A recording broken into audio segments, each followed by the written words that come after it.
आदरणीय स्वामी भक्त राय परांजपे लिखित स्वामी स्वरूपानंद जीवन चरित्र आणि तत्वज्ञान या ग्रंथातील काही भागांचं वाचन आपण ऐकत आहोत. आज ऐकूया या ग्रंथातील प्रकरण 7 संकल्पसिद्धी आणि ब्रह्मविद्येचा सुकाळ याचा भाग 3. अभंग ज्ञानेश्वरी. अभंग ज्ञानेश्वरी हा ज्ञानेश्वरीवरील अनुवाद शके 1875 म्हणजेच सन 1953 पासून स्वामींनी सुरू केला. हा अनुवाद लिहावा अशी स्वामींना सहज स्फूर्ती झाली आणि लेखन कार्य सुरू झालं. लेखकाच्या हातून अशा प्रकारचं महत्त्वपूर्ण लेखन कार्य घडण्यापूर्वी बहुधा बरेच दिवस तत्संबंधीचे विचार मनात घोळत असतात आणि नंतर केव्हा तरी त्याची सुरुवात होते. परंतु इथे सर्व काही अलौकिक आहे. कर्तेपणा वाचून क्रिया अशा स्वरूपात हा अनुवाद सिद्ध झाला आहे. नैष्कर्म्य सिद्धीची ही विशुद्ध देणगीच आहे. याची पूर्वपीठिका अशी आहे. स्वामींचे शिष्य बाबीकाका लिमये रत्नागिरीचे यांनी हरिभक्तपरायण सोनोपंत दांडेकर यांनी प्रथमच प्रकाशित केलेली सार्थ ज्ञानेश्वरी विकत घेतली होती. सदर प्रत सोडूनही न पाहता त्यांनी ती स्वामींकडे दिली आणि त्यावर स्वामींनी काहीतरी आशीर्वादपर लिहून द्यावं म्हणून विनंती केली. विनंतीप्रमाणे सदर प्रतीवर स्वामींनी या ओव्या लिहिल्या. अपूर्व नवलाव अनुभवावा. फलश्रुती. श्री ज्ञानेश्वरी ग्रंथ गहन गुरुपुत्रासी सुगम सोपान भावे घडता श्रवण मनन लाभे समाधान अखंडित. उपासना मार्ग सापडे योगसार होता चढे उघडती ज्ञानाची कवाडे सहज घडे निष्काम कर्म. होवोनी अंतरंग अधिकारी भावे अवलोकिता ज्ञानेश्वरी साक्षात प्रकटे भगवान श्रीहरी स्वये उद्धरी निज भक्ता. नित्य अंतरी ज्ञानदेव सर्वाभूती भगवद्भाव देवभक्ता एकची ठाव अपूर्व नवलाव अनुभवावा. हरि ओम तत्सत सोहम हंसः. याप्रमाणे आशीर्वादपर ओव्या लिहून झाल्यावर ती प्रत स्वामींकडेच असताना ओम नमोजी आद्या इत्यादी सुमारे 15-20 ओव्या रोज पहाटेस मनातल्या मनात घोळत होत्या.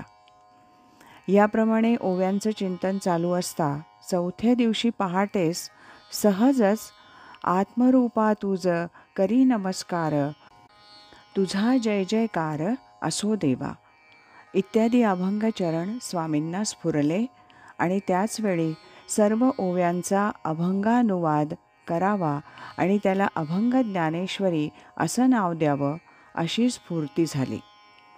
त्यावेळेपासून दररोज 10 ओव्यांवरील अभंग चरण याप्रमाणे नित्यनियमानं लेखन कार्य सुरू झालं. एकही दिवस खंड न पडता ते सुमारे 2.5 वर्ष अव्याहतपणे चालू होतं. मध्यंतरी किरकोळ आजारपण आलं तरीही एकही दिवस खंड पडला नाही. हे या बाबतीत संस्मरणीय आणि उल्लेखनीय नाही असं कोण म्हणेल? ज्ञानोबांनी परमकारुणिकतेनं संस्कृताच्या कडी कपाटात कोंडून पडलेल्या ब्रह्मविद्यारूपी रत्नांची रेलचेल मराठीच्या नगरात केली. सर्वज्ञ अशा ज्ञानियांच्या राजानंही सारासार विचार करून वेदशास्त्रांचंही सार काढून मराठी मनाला ज्ञान व्हावं अशी पावन ग्रंथसंपत्ती निर्माण केली. मराठी भाषेला वैभव प्राप्त करून दिलं आणि ब्रह्मविद्येचा महासुकाळ करून सामान्य माणसालासुद्धा आनंदाच्या राशीवर बसवलं. मराठी भाषा भूतलावर आहे तोवर ज्ञानेश्वरीचं कोडकौतुक अनंत प्रकाराने केलं जाईल अशी महत्तम योग्यता या ग्रंथाला त्यांनी प्राप्त करून दिली हे निस्संशय आहे. परंतु कालमानानं एक निराळीच गरज उत्पन्न झाली होती. ज्ञानेश्वरीची 600-650 वर्षांपूर्वीची भाषा आजच्या मराठी माणसाला अवघड वाटू लागली.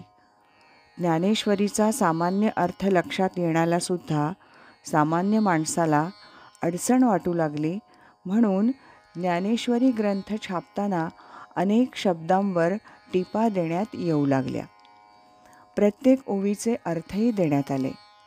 परंतु अशा प्रकारच्या वाचनात सर्वसामान्य वाचक रंगत नाही, तो कंटाळून जातो. असा प्रकार बऱ्याच प्रमाणात पाहण्यात येऊ लागला. गद्यरचनेपेक्षा पद्यरचनेत भक्तिभावना अधिक असते. यामुळे सार्थ ज्ञानेश्वरीपेक्षा पद्यरचनेत श्री ज्ञानेश्वरीचं रसग्रहण करता आल्यास ते फार उपयुक्त होणार होतं. मोघे शास्त्री यांनी ओवीला ओवी याप्रमाणे रचना करून हे कार्य पूर्वी केलं होतं. परंतु त्यात एकेकाच ओवीत आशय व्यक्त केल्यानं मुळातील रसाळपणा कमी उतरलाय. सामान्य वाचक त्यात रंगलेला नाही. या सर्व उणिवा भरून काढून सर्वसामान्य वाचकांची सोय होणं आवश्यक झालं होतं आणि ही उणीव भरून निघावी म्हणूनच ईश्वरी योजनेनुसार स्वामींना स्फूर्ती झाली असं वाटतं. आज या अभंग ज्ञानेश्वरीच्या वाचनात अनेक वाचक रंगून गेल्याचं दिसून येत आहे. सहज वाचनाबरोबर भावार्थ लक्षात यावा इतकी ही रचना सुबोध झाली आहे. चातुर्मास कालात एकत्र जमून अभंग ज्ञानेश्वरीचं नुसतं रोज वाचन केलं तरी त्यातून प्रत्येकाला थोडाफार परमार्थ लाभ झाल्याशिवाय राहणार नाही आणि कंटाळा येणार नाही. एका गावी देवरुख इथं स्त्रियांनी असा उपक्रम सुरू केल्याचं मला माहीत आहे. आज इथेच थांबूया. यानंतरचा भाग आपण उद्या ऐकूया. श्रीमद सच्चिदानंद सद्गुरु श्री स्वामी स्वरूपानंद महाराज की जय.